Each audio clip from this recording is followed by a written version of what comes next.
नमस्कार, इन खबर एमपी में बहुत बहुत स्वागत है आप सभी का। मैं हूं आपके साथ शिवांगी। आपको बता दें, बीजेपी ने मध्य प्रदेश विधानसभा चुनाव के लिए आज अपनी अंतिम लिस्ट जारी कर दी है। बीजेपी के अंतिम लिस्ट में गुना और विदिशा सीट पर उम्मीदवारों के नामों का ऐलान कर दिया गया है। बीजेपी ने विदिशा सीट पर मुकेश टंडन और गुना की आरक्षित सीट पर पन्नालाल शाक्य को टिकट दिया है।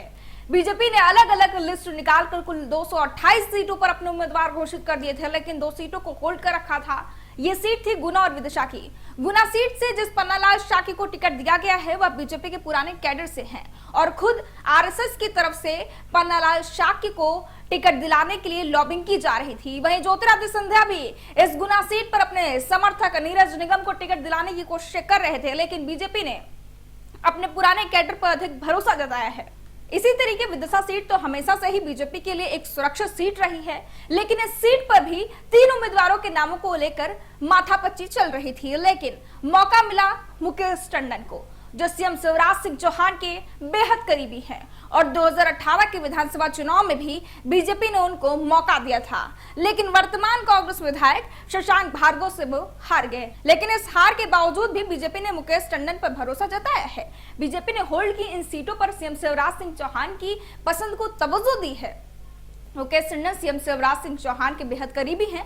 मुकेश टंडन के अलावा इस सीट पर पूर्व वित्त मंत्री राघव जी की बेटी ज्योति शाह, जो पूर्व नगर पालिका अध्यक्ष हैं, उनका नाम चल रहा था और सूत्रों के अनुसार उनके लिए आरएसएस के एक पदाधिकारी इनके लिए प्रयासरत थे।